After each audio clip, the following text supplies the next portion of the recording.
Hi, this is Sharon, the Erhu teacher. Many Erhu lovers ask me how to read Jianpu, that is numbered musical notation. So in today's episode, I'm going to tell you how to read Jianpu in Erhu scores. Before we start, if you like this video, remember to click the thumbs up icon, hit the bell, subscribe to my channel and share my video with your friends. Most Erhu music scores are Jianpus, which are commonly used by Erhu learners. Why it is so, let's talk about the background of using Jianpus in China. Jianpu is also called numbered musical notation, which was invented in France. It was then transferred to Japan and adopted by Chinese scholars who had studied in Japan. As it is easy to read and understand, it is commonly used in China. Most Chinese music learners understand Jianpus and few professional musicians use sheet music, especially in the professional Chinese orchestras.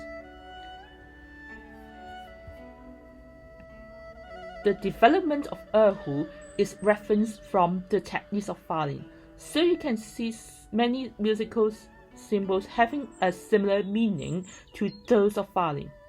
But the playing method is very different from those in violin due to their different structures. So I will introduce the symbols one by one and tell you how to get the desired timbre with the symbols when you play the Erhu. First, you can see numbers which represent the solfege. That means 1, 2, 3, 4, 5, 6, 7 represent do, re, mi, fa, sol, la, ti respectively. And 0 is a rest, meaning that there is no sound produced from the Erhu. A dot above the numbers represents the pitch is an octave higher in the musical scale, while a dot below the number represents the pitch is an octave lower. Accidentals are also used to raise or lower the pitch of the main notes by half tone in the bar. Sharps represent the note is raised by a semitone or half tone or half step, while flats represents the note is lowered by a semitone or half step or half tone, and the natural sign means the note is changed back to its original pitch. Like sheet music, it is written once on the left-hand side of the note in the bar, and in the other bars, the note is back to normal pitch when it is without the accidentals.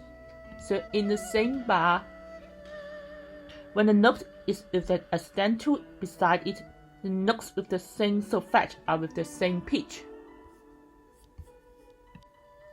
When there is a sharp or flat sign beside the note, the pitch becomes higher or lower than the normal pitch, and you have to consider if the fingers of your left hand are moved a bit upward and downward. So usually the movement of the finger is not too far away from the normal fingering.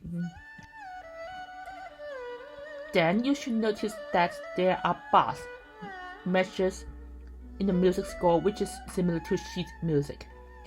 There are bar numbers above the bars, and you can see the double bar lines indicating it is the end of the music.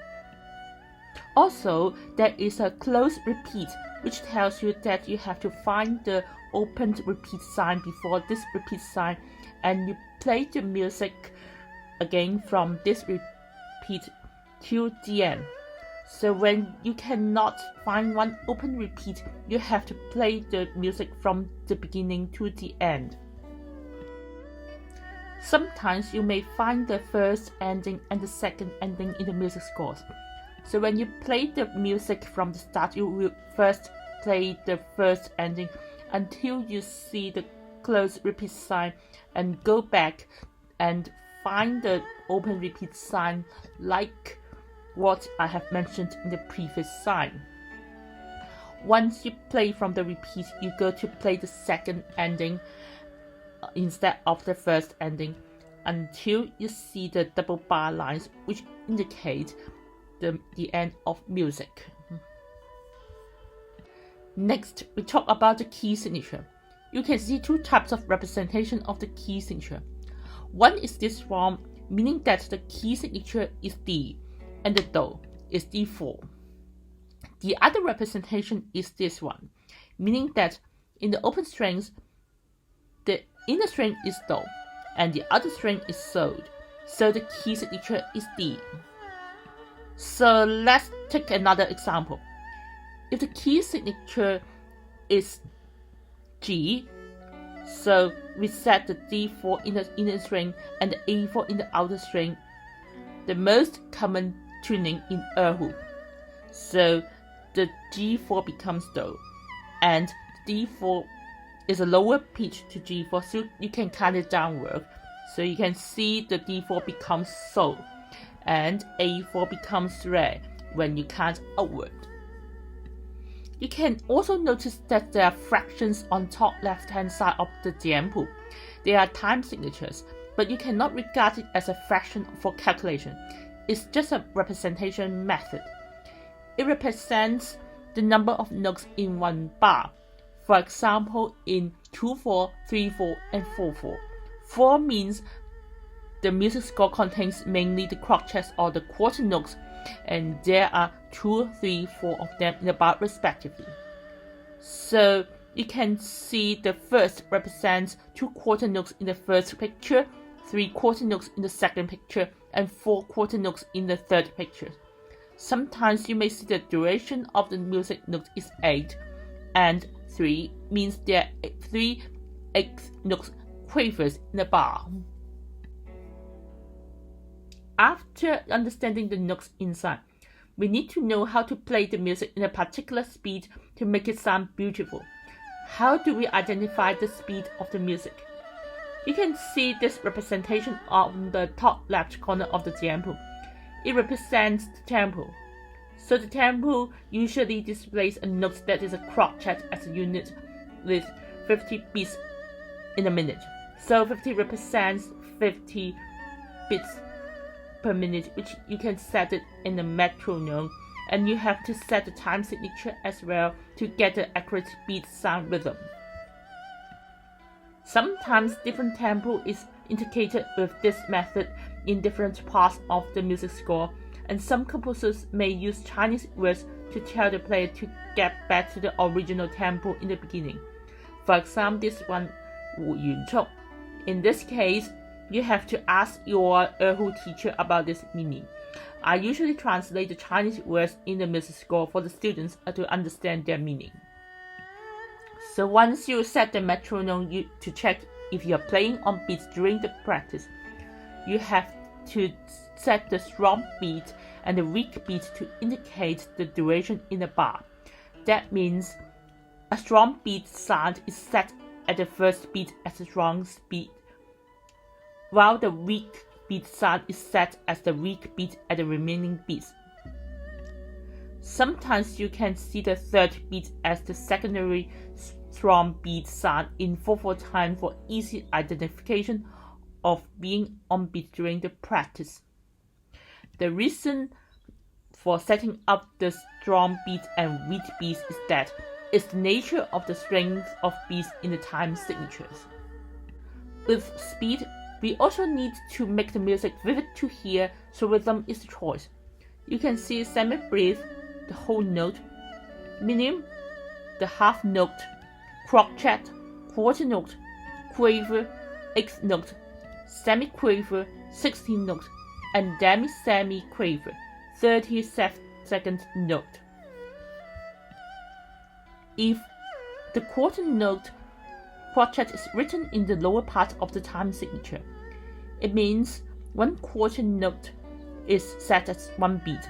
So the half note represents 2 beats, a whole note represents 4 beats, and the eighth note represents half beat, and so on.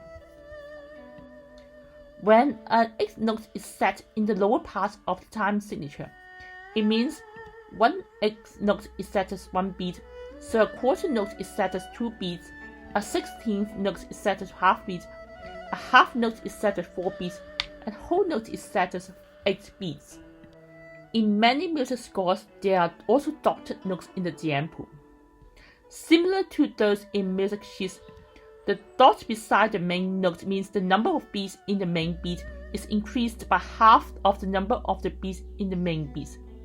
That means If you encounter 2 beats in a note with a dot beside it, it means 1 beat is added to it to finish the note. That is 3 beats in total with that knotted note. The example would be like the time signature is set to crotch chest in the lower part. If you get 1 beat in a dotted quarter note, half beat will be added to it. So 1 beat and a half beat will be counted in this dotted quarter note based on calculation. Moreover, you may notice this form of rhythm which is called syncopation. Obviously, in this case, you can see half beat at first, followed by 1 beat and a half beat at the end. This also applies to rests. Sometimes you see this sign on top of the note, which means pause. With this sign on top of the note, you have to play the note for a little bit longer period of time. The duration depends on your feeling towards the music or the instructions given by the conductor in the orchestra. What's more, you usually see this word, which is called retard, appear near the end of the music. It means the tempo gradually becomes slower within this bar. Such action also depends on your feeling towards the music or the instructions given by the conductor in the orchestra. Next, we talk about the fingering of erhu. We use 4 fingers from the index finger to little finger without the thumb of the left hand to press the strings. So you can see the following Chinese numbers in the music sheets to represent 4 fingers. That is 1, 2, 3, 4 to represent first, second, third, and fourth finger respectively. And 0, or this hat-like symbol, means open string, that no finger is placed on the string during playing with the note. Sometimes there are indications telling you which string is used by the pitch. So this character means inner string and this character means outer string. Then we talk about the bowing symbols in erhu music. There are various bowing techniques in erhu, and I will introduce the basic ones here. This symbol means downbow, that tells the player to pull the bow, while this symbol means upbow, that tells the player to push the bow. Sometimes you encounter the following bowing method. Tie and slur tell you that you maintain the bowing direction within these notes. Staccato tells you that you do the bowing very short and fast and make the detached notes. Accent means that you apply a little pressure on the bowing with the staccato to get the strong timbre of the pitch. Tenuto means that you maintain the bowing pressure and the duration is a little bit shorter when the note is detached. Tremolo, meaning you do the short and fast bowing to and fro on the near tip of the bow to get the specific timbre. To watch the complete demonstration, you can refer to the link on top to watch a video of Hong Kong Chinese Orchestra. Next, we talk about the basic left finger movements on the strings, which are also an important factor to get a sweet and various timbre in erhu. Sometimes you can see small notes written on top of the large notes. It means they are ornaments or grace notes. So you can play these ornaments very quickly and quietly based on the notes inside the ornament before you proceed to the main note next to it. And you can see the trills, meaning that you first press the actual pitch to get its pitch first and continuously tap the finger below the finger on the actual pitch like this pattern. So this flashlight symbol is called a mordent. It's similar to trills, but it's a rapid finger touching between the main notes and the notes above the fingering. So it sounds like this pattern. These symbols represent pizzicato.